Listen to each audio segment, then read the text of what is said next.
The first time I could bring myself to tell someone in my family that I was living with depression, they said that it wasn't possible, that I'd always been such a happy child, and maybe I just needed more friends. But it wasn't about how much I smiled or how many friends I had. Brain chemistry, circumstances, genetics, and trauma had propelled me to where I was. I wanted to say that I could still feel the way the car had flipped with me inside it again and again. That the streets of the city I had covered up close as a young journalist were littered in tragedy. That sometimes even swinging my feet off the bed in the morning and making it through the day often felt insurmountable. That my depression was real. But you see, where I come from, the psychiatric hospital is called a madhouse. And if you were mad, you often ended up on the streets. And that couldn't possibly be me because I was functional, right? And so it took a lot for me to admit that I needed help and then to go seek it. Depression has this way of telling you that you're just sad, tired, lonely, unworthy, that you don't need any help. Even standing before you today, there is a part of me that is still ashamed to tell you that I am living with depression because the silence and stigma tell me that I should. But what if there was a different way of being? Small changes that we can all make in the way that we think and speak about mental health to make the world a more accepting and supportive space. When we think about mental health, we tend to think about illness. But in reality, we all exist on this line, this continuum. Our emotional well-being varies. So on a given day, we might be in a good place. On a stressful day, you might be somewhere between positive mental health and mental distress. Maybe you live with a mental health disorder like I do. Or maybe you or someone you know has a psychosocial disability that seriously impairs the way that they function in the world. Either way, the world isn't simply divided into people with or without mental health disorders. Everyone, your friends, your family, strangers, coworkers, we all exist on this line.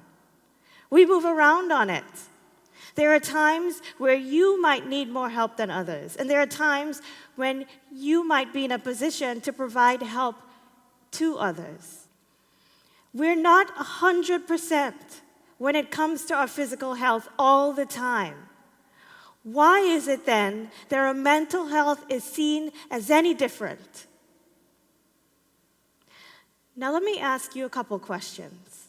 Where on this line are you now? Was there ever a time when you were on a different place on this line? I'm willing to bet that the answer is yes. When you're coming down with a cold, you might take vitamin C or zinc, and if you don't take care of yourself, it'll get worse. You might end up going to see the doctor.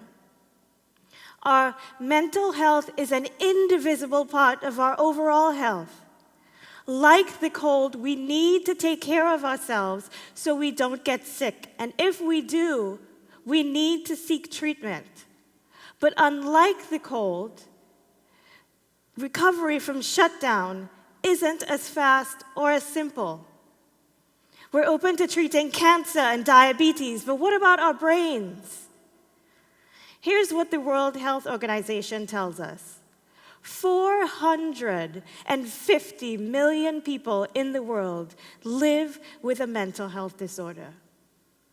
2/3 of people with a known mental health disorder will never seek help or treatment because of stigma, discrimination, and neglect. 1 in 4 people will be impacted by a mental health disorder in their lives. Think of 3 people you know. That's 1 of the 4 of you. And the language that we use to talk about such a common challenge matters. When we talk about mental health, what do we say? What if we change the way that we talk about mental health? We say committed suicide, or that someone was committed to a psychiatric facility. But what else do we commit? Crimes, right? We say someone is suffering from depression. And yes, it is a hard and a fluid place to be, I know. But how would it shape our perception if we said living with instead? We say someone is bipolar or schizophrenic, but what does that do? It labels them. It defines them by their condition instead of as someone living with the condition.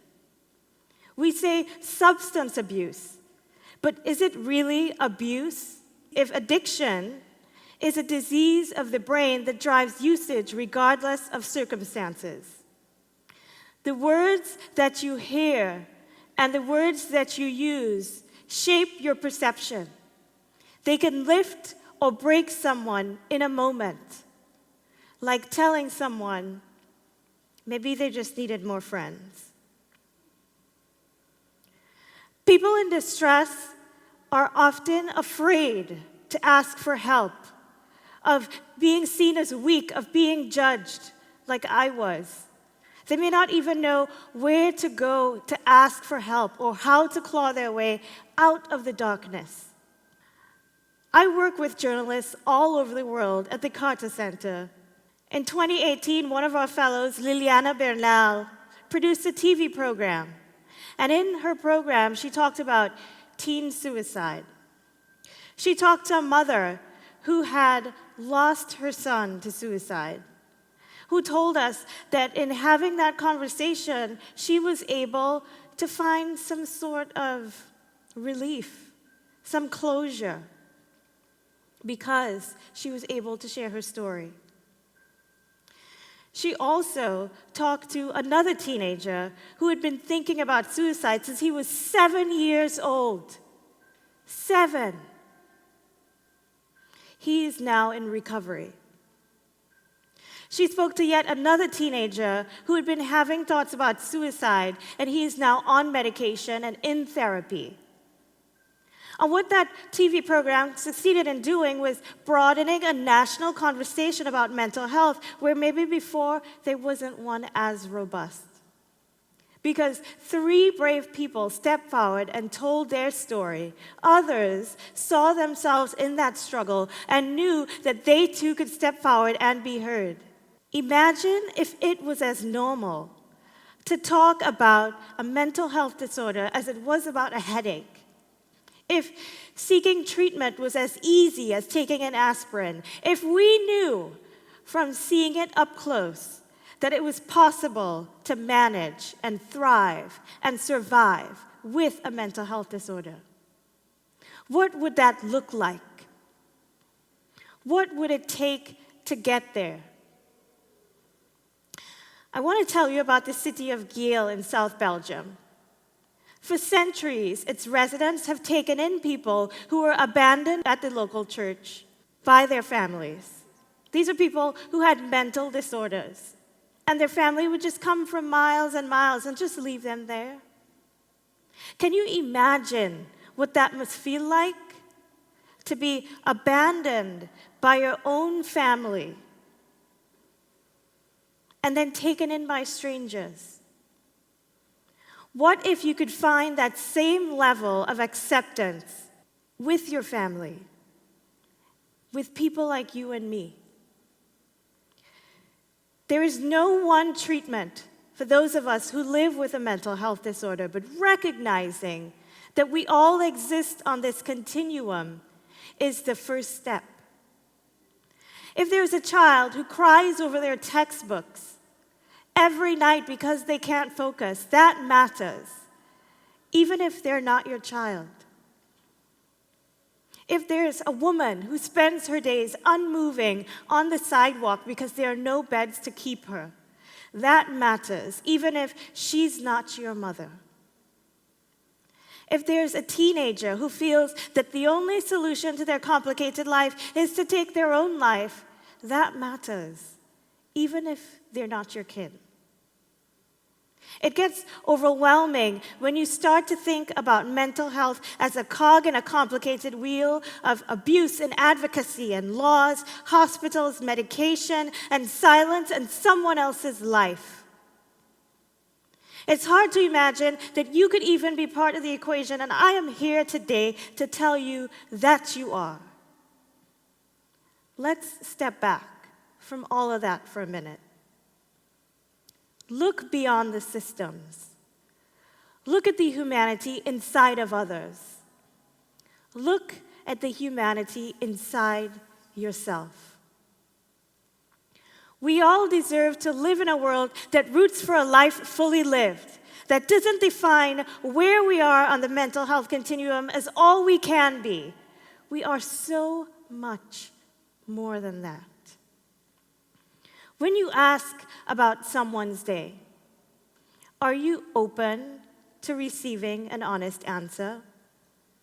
How often have you given one? Have you judged a moody colleague who was withdrawn? Have you expected someone who was anxious to just get over it? Have you given someone grace today? And so I challenge you to step out into the world, mindful of this continuum that connects us all. I challenge you to listen, truly listen to someone else's story. I challenge you to change the way that you think and speak about mental health. I challenge you to listen to your own story. I challenge you to love. Because the changes within yourself will begin to change the systems. And there lies the opportunity to reach beyond the continuum from where you are and change the world. Thank you.